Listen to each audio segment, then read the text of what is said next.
Imagina por un momento que te encuentras en una ladera. No hay edificios, no hay pantallas, no hay ruido de ciudad, solo el viento, el cielo abierto y una multitud de personas sentadas en la hierba, mirando hacia el mismo punto. En ese punto hay un hombre. No viste ropa de rey, no tiene guardias a su lado. Pero cuando abre la boca, algo en el aire cambia. Nadie que estuviera ese día en aquella colina de Galilea pudo irse igual que llegó. Lo que Jesús dijo en ese lugar, en ese momento que los evangelios llaman el Sermón del Monte, no fue un discurso político ni un conjunto de normas religiosas. Fue algo mucho más difícil de clasificar. Fue una radiografía del alma humana. Una descripción de cómo es el mundo cuando se vive desde adentro hacia afuera, desde el corazón hacia las acciones, desde el ser hacia el hacer. Hoy vamos a recorrer juntos esas palabras. No como una clase de teología, no como un sermón, sino como una conversación entre personas que saben que la vida es difícil, que el corazón humano es complejo, y que hay algo en estas enseñanzas que todavía hoy, después de 2000 años, sigue tocando algo profundo en quienes las escuchan con atención. Porque la pregunta real no es si estas palabras son antiguas, la pregunta es si son verdaderas, y para responder eso, hay que escucharlas de nuevo. Jesús comenzó con algo que en su época debió sonar casi escandaloso. Empezó con una palabra: bienaventurados, dichosos, felices, pero los que eligió para llamarlos así no eran los que cualquier persona de su tiempo hubiera esperado. Bienaventurados los pobres en espíritu, los que lloran, los mansos, los que tienen hambre y sed de justicia, los misericordiosos, los de limpio corazón, los pacificadores, los que son perseguidos por hacer lo correcto. Detente un momento aquí, porque si escuchas esa lista con oídos modernos, lo primero que puede surgir es confusión. ¿Por qué alguien que llora sería dichoso? ¿Por qué alguien perseguido sería considerado afortunado? ¿No es eso exactamente lo contrario de lo que entendemos por felicidad? Y ahí está precisamente el punto. Jesús no estaba describiendo personas que tienen buena suerte. Estaba describiendo personas que tienen algo más valioso que la suerte. Estaba hablando de un tipo de riqueza interior que el mundo exterior no puede dar ni quitar. Y lo hacía frente a una multitud que en su mayoría no tenía casi nada. Personas que conocían el hambre real, el miedo real, el dolor real. Y les estaba diciendo: lo que ustedes buscan no está donde creen que está. Hay algo en esas palabras que merece que nos detengamos un poco más, porque contienen una paradoja que recorre toda la enseñanza de Jesús. El mundo en que vivimos valora exactamente lo contrario de lo que Él describe. Valoramos la seguridad en uno mismo, la autosuficiencia, la capacidad de no necesitar a nadie. Valoramos a quienes no lloran, a quienes no flaquean, a quienes logran imponerse en lugar de ceder. Y Jesús llega y dice: el pobre en espíritu, el que reconoce que no lo tiene todo resuelto, el que sabe que necesita algo más que su propia fuerza.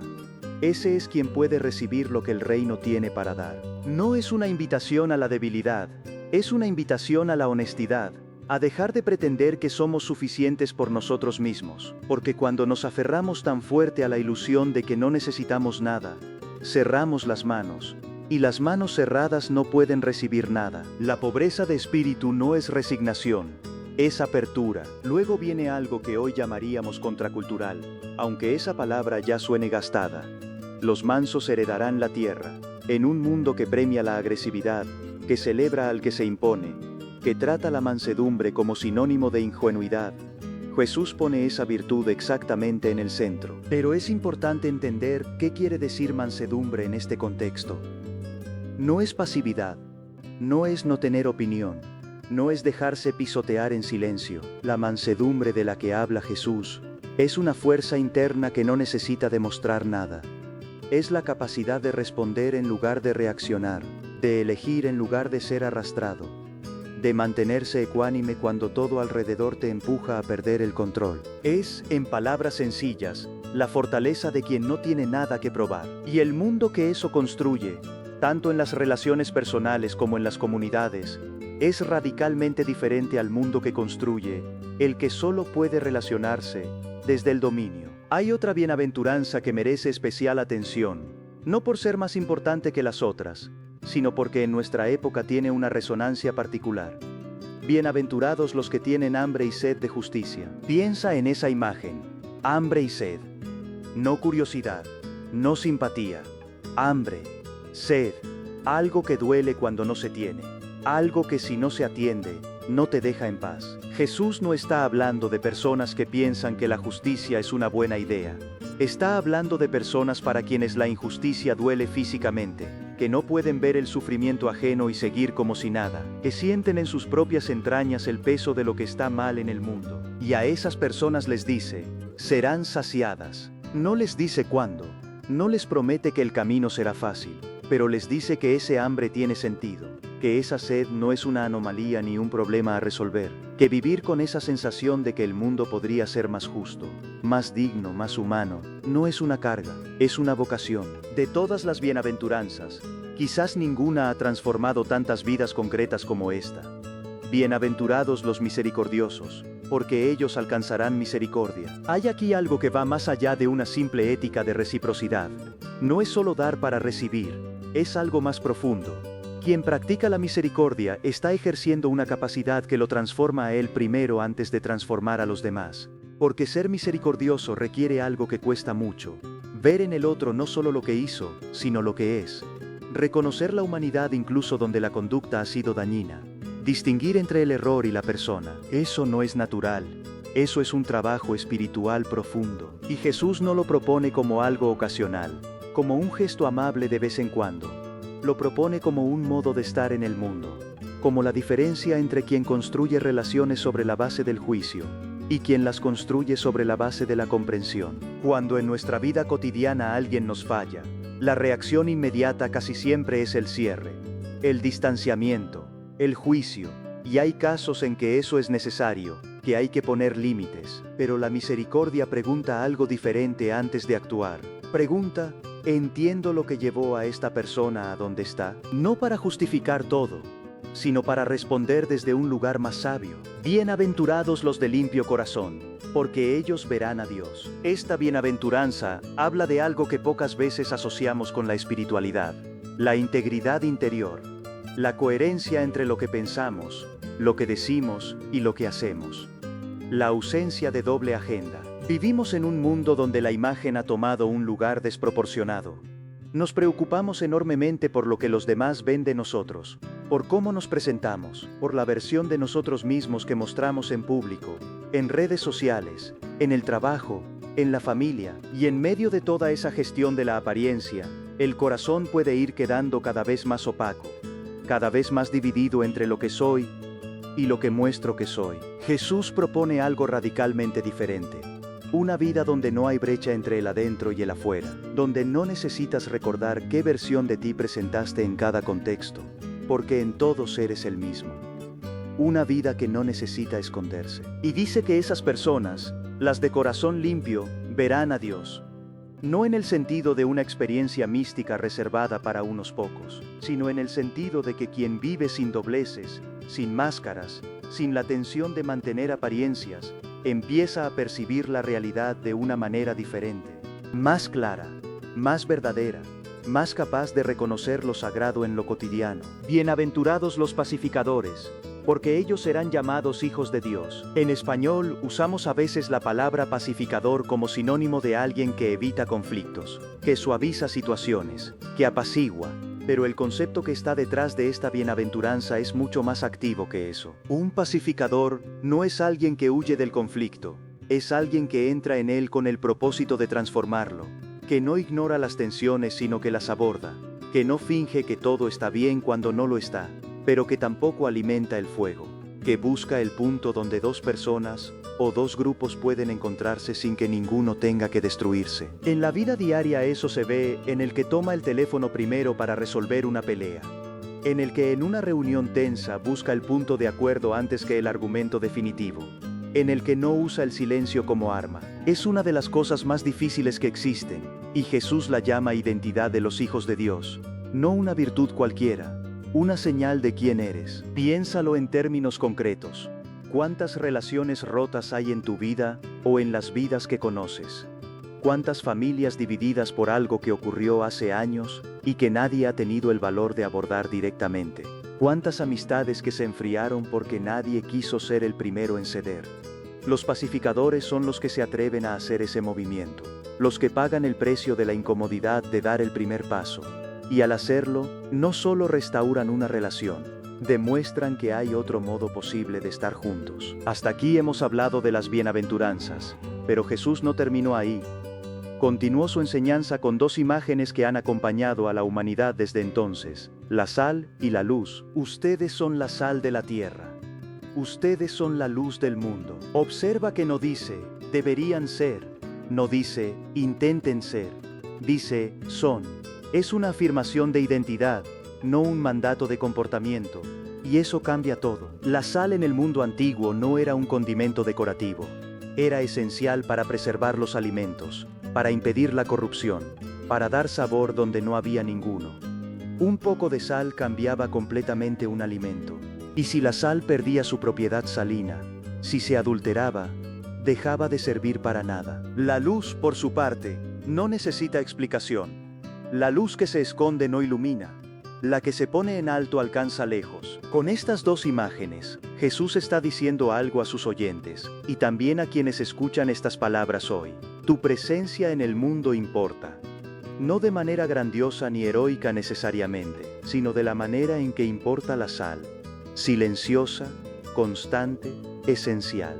De la manera en que importa la luz, sin que tenga que anunciarse para iluminar. La pregunta no es si eres suficientemente importante como para marcar una diferencia.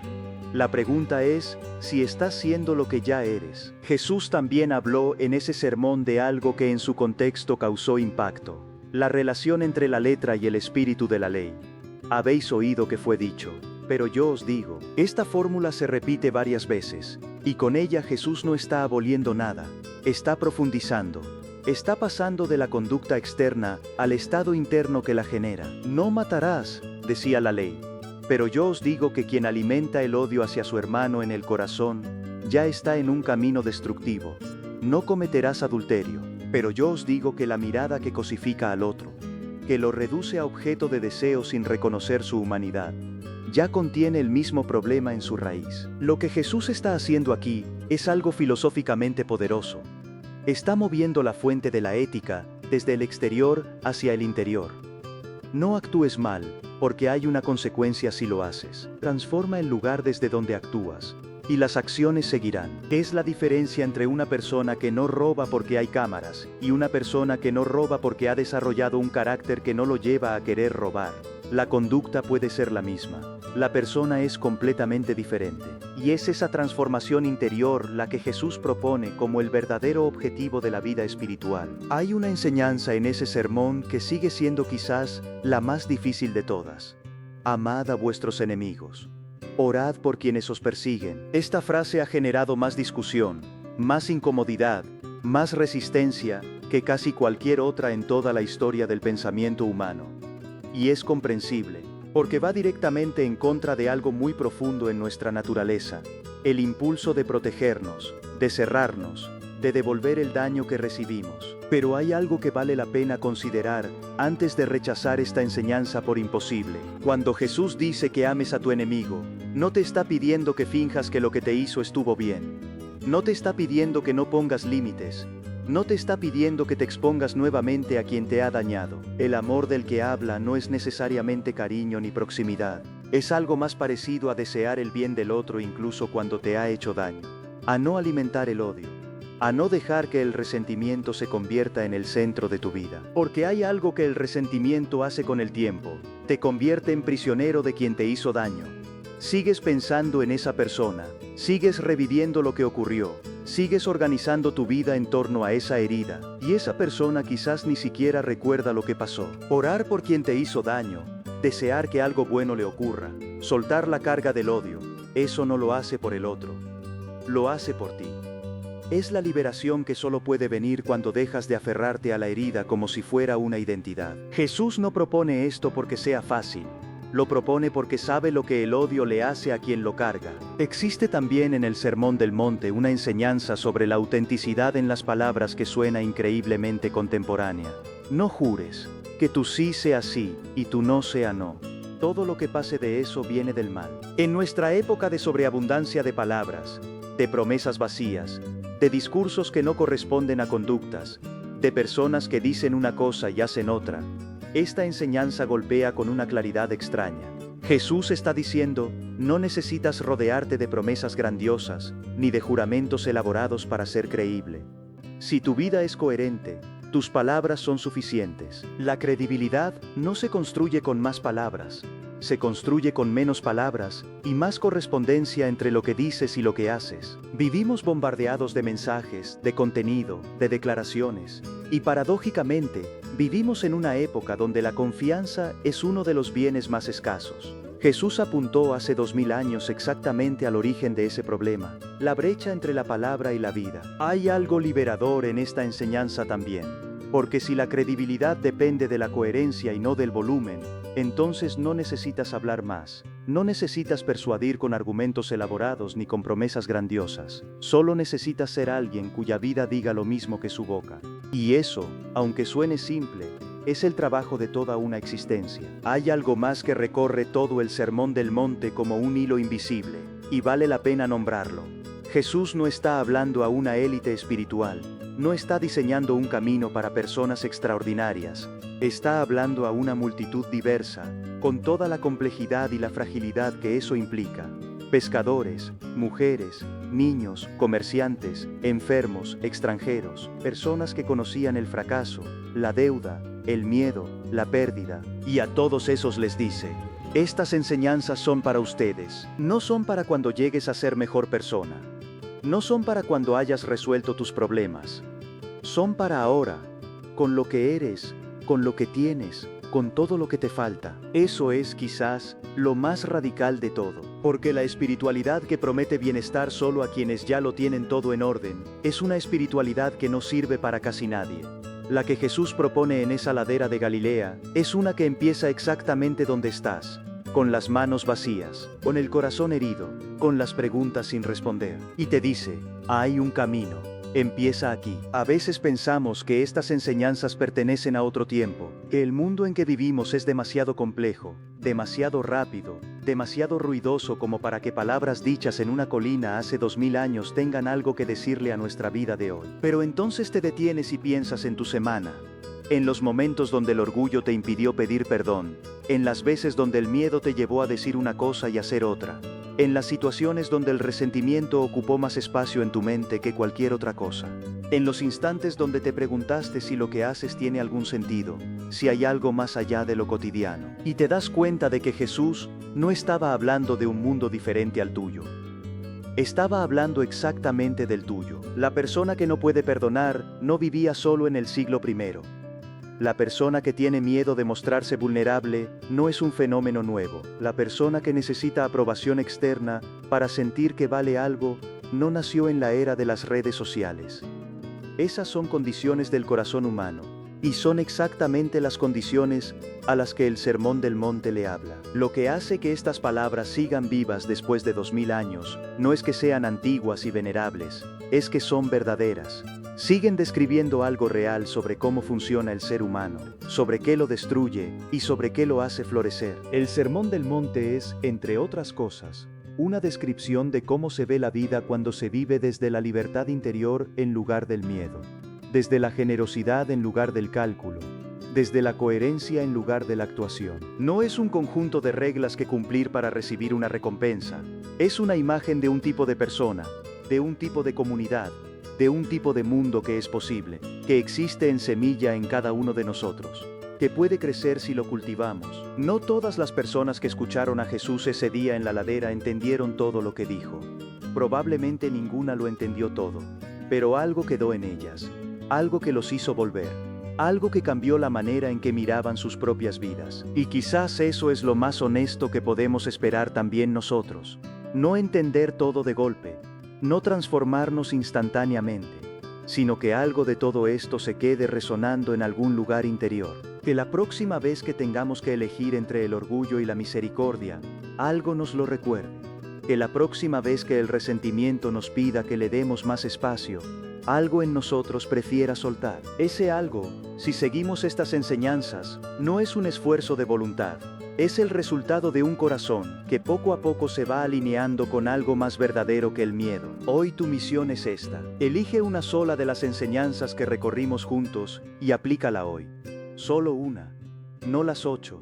Solo una. Si lo que te habló fue la misericordia, piensa en alguien con quien hayas sido duro, con quien hayas cerrado la puerta, con quien hayas sido más juez que compañero. No tienes que hacer nada grande. Tal vez solo enviar un mensaje. Tal vez solo cambiar el tono con el que le hablas. Tal vez solo dejar de mantener ese silencio que ya dura demasiado. Si lo que te habló fue la coherencia entre tus palabras y tu vida, elige hoy una situación concreta donde puedas cumplir lo que dijiste que harías. Nada espectacular.